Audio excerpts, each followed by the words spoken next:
Hey guys, Paulie from the Complete Personal Trainer Podcast, Melbourne Performance Coaching, Level Up Continuing Education, Zembly, and a bunch of other fine organisations. My hair is woeful today. So today we're going to be talking about hamstrings, so a hamcast. Hamstrings are a muscle group that a little bit misunderstood in training. A lot of people struggle to get good results out of their hamstring training. So what we'll talk about is how to build hamstrings for muscle, for strength, and for athletic performance. And then point people in the direction of people who are really doing good things when it comes to hamstrings. So the first thing, and also a bit of functional corrective stuff. So with hamstrings, a lot of the time, a lot of people think they need to stretch their hamstrings when they feel tension in them, and a lot of the time it's actually due to their pelvic tilt. So if someone is in an anterior pelvic tilt, what's happening is that their hamstrings, if they're here, there's less tension, but if you think my hamstrings and where my pinky is, as I curl up and I anteriorly tilt, bring the forward part of my pelvis as my thumb down, and then what's going to happen here, I need to really get a skeleton. We'll use Batman here. So as Batman is here, with his pelvis in a neutral area where his pelvis is facing the diaphragm, his hamstrings don't have as much tension on them. As Batman arches his back, he's not very good at it because he's fighting justice, but as Batman arches his back, what happens is the insertion point, the origin point, the hamstrings become further apart. Basically, they get put stretched in a stretched position. So thank you, Batman, for helping. What happens there is it leads to sensations of excess muscle tone and excess muscle tightness. And a lot of the time we need to be aware that sensation doesn't actually mean anything. A lot of the time sensation just is what it is.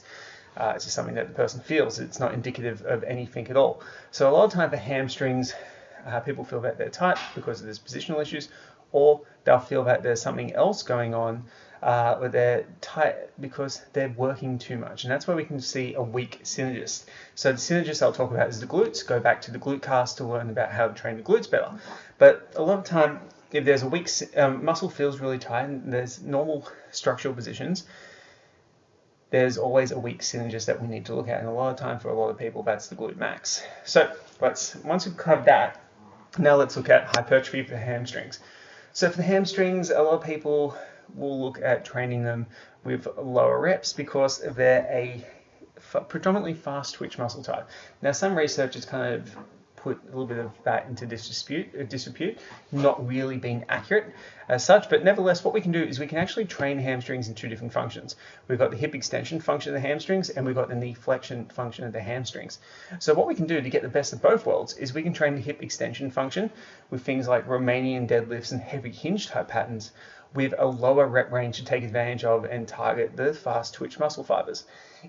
For the leg curl, so the knee flexion function of the hamstrings, we can actually do higher reps and build up higher degrees of tension there to then train the slower twitch fibers of the hamstring, which are prone to hypertrophy as well.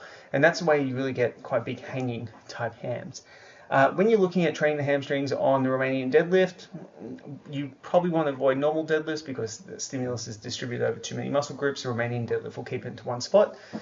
With the leg curl, what you want to do is you want to look at minimizing the amount of movement happening at the pelvis. So making sure someone doesn't go into a lumbar hyperextension, not because they're going to blow their spine out, but just simply because they're not going to work their hamstrings as well.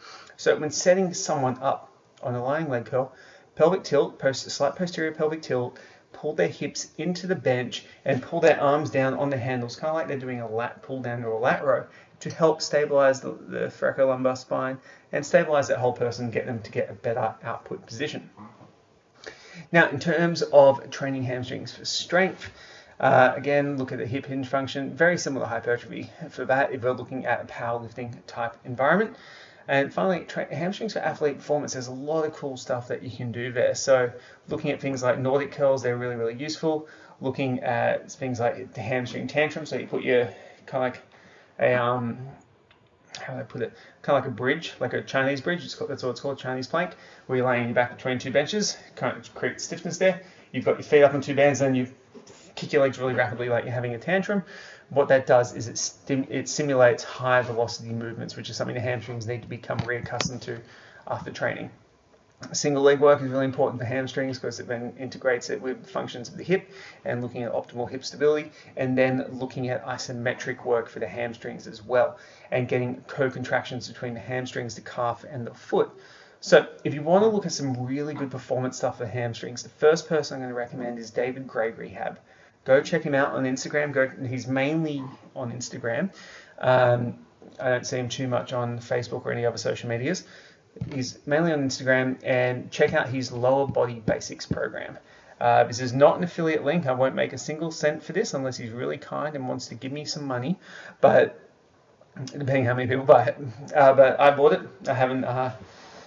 It's fantastic. It's a lot of isometric work for the hamstrings, a lot of positioning drills to help the hamstrings work properly.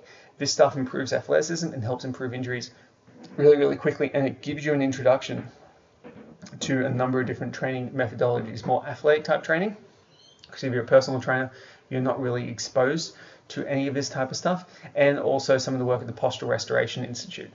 I'm not 100% sold on PRI, the Postural Restoration Institute, in terms of them putting everyone into a certain stereotype, but I can't argue that some of their training movements and things that they have developed are really awesome for helping people function better and people in pain.